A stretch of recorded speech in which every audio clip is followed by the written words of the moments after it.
নমস্কার বন্ধুরা, পূজাস নেচার ওয়ার্ল্ডে আপনাদের সবাইকে স্বাগত। আমরা দীঘায় গেছি আর মাছ খাবো না তা কি হতে পারে? তো সকাল সকাল রেডি হয়ে চলে এসেছিলাম মাছের বাজারে মাছ কিনতে। আর এখানে এসে যে দেখি মাছের সম্ভার, কত মাছ, ইলিশ মাছ, পাবদা মাছ, পমফ্লেট, কি মাছ নেই। এত বড় বড় গলদা চিংড়ি আর বড় বড় সাইজের ইলিশ, মানে দেখে তো আমার ওখানেই চক্ষু ছানা বড়া। লোটেও ছিল। আপনারা কে কে লোটে মাছ খান সেটা আমাকে জানাবেন। এখানে তো এত কাঁকড়া ছিল যে আমরা, আর এই একটা মাছ, এটা কে বলতে পারবেন বলতে এটা কি মাছ? এটা আমরা যখন জিজ্ঞাসা করলাম, এটা বলল সামুদ্রিক চিতল। তো এটা অ্যাকচুয়ালি টুনা ফিশ, যারা খেয়েছেন তো অনেকটাই টুনা ফিশের মতন খেতে আর টুনা ফিশের মতন দেখতেও। এখানে কিছু রুই কাতলা ছিল। আচ্ছা,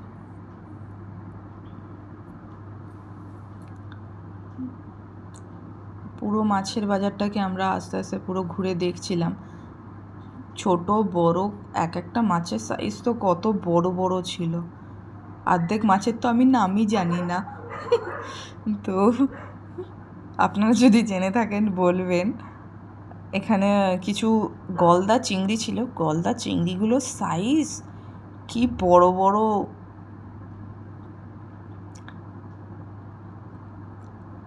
আর এগুলো ইলিশগুলোর সাইজ তো আর বলাই বাহুল্য। এক একটা 1.5-2 কেজি সমান ইলিশ ছিল। 2 কেজির থেকে কম হবে না।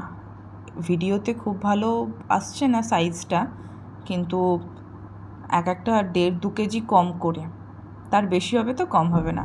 আর এই যে গলদা চিংড়ি, পাবদাগুলো তো এত বড়, 1 হাত সমান, পুরো মোটা মোটা পাবদা। আমি তো মাছ দেখে পুরো অবাক, মানে তো অবাকের মতন অবস্থা হয়ে গেছে। এত মাছ। এখানে কিছু রুই আর কাতলা কাটছিল হোটেলের জন্য।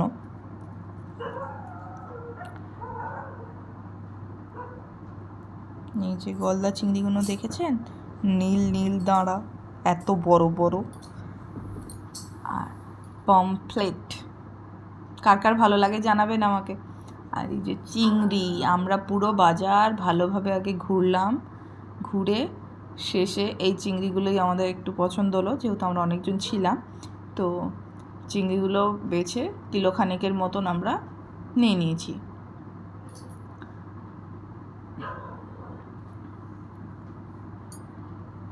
আপনারা কে কে চিংড়ি খেতে ভালোবাসেন, কার কার চিংড়ি ভালো লাগে আমাকে কমেন্টে কিন্তু জানাবেন।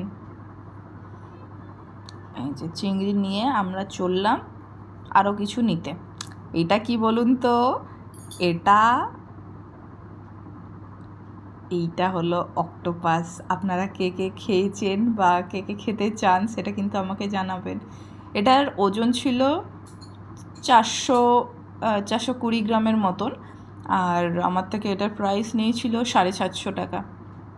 তো বেশি নিয়েছে কি কম নিয়েছে আপনারা জানাবেন। আর একটু কাঁকড়াও নিয়ে নেওয়া হলো আমাদের। এবারে চলে এসেছি সব বাছার জন্য। এখানে পরিষ্কার বেছে দিচ্ছিল আরেকজন, তো সেখানে চলে এসে আমরা প্রথমে সব দিয়ে দিলাম। কাঁকড়া, চিংড়ি আর অক্টোপাস সমস্ত কিছুটাই দিয়ে দিতে উনি ভালো করে বেছে পরিষ্কার করে আমাদের দিলেন। কাঁকড়া ছাড়িয়ে দেওয়ার পরে অক্টোপাসটা ধরলো। দেখে নিন আপনারাও, যদি ঘরে অক্টোপাস কীভাবে ছাড়াতে হয় শিখতে চান, তো এই যে এইভাবে ছাড়ায় দেখে নিন।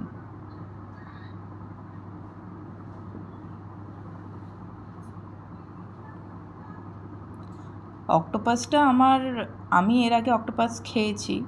তো আমার বোনপো গেছিলো, আমার বোনপো অ্যাকচুয়ালি বায়নাটা বেশি করেছিল যে মাসি অক্টোপাস খাবো। তো পুরো বাজার ঘুরেও প্রথমে তো অক্টোপাস পাইনি, তারপরে যেই দেখতে পেলাম আর ছাড়ি নিয়ে নিয়েছি। সবাই মোটামুটি টুকটাক ট্রাই করেছিল একটুখানি করে, ঠিক আছে। বেশিরভাগটা খেয়েছি আমি, আমার হাজব্যান্ড আর আমার বোনপো, আমরা তিনজনেই বেশিরভাগটা খেয়েছি। আপনারা কে কে অক্টোপাস ট্রাই করেছেন এটা কিন্তু আমাকে কমেন্টে জানাবেন। তবে হ্যাঁ, অক্টোপাস খেতে খারাপ না, অক্টোপাস খেতে ভালোই।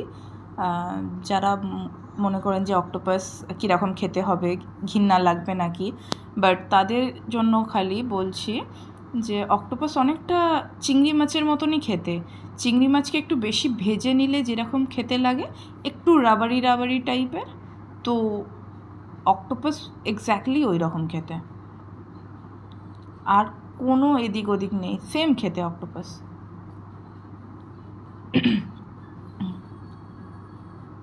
অক্টোপাসটা নিয়ে এবারে চিংড়িটাকে ঢেলে নেবে।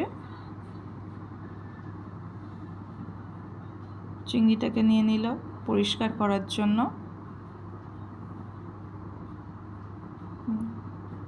ইনি খুব তাড়াতাড়ি করে পরিষ্কার করে দিচ্ছিল।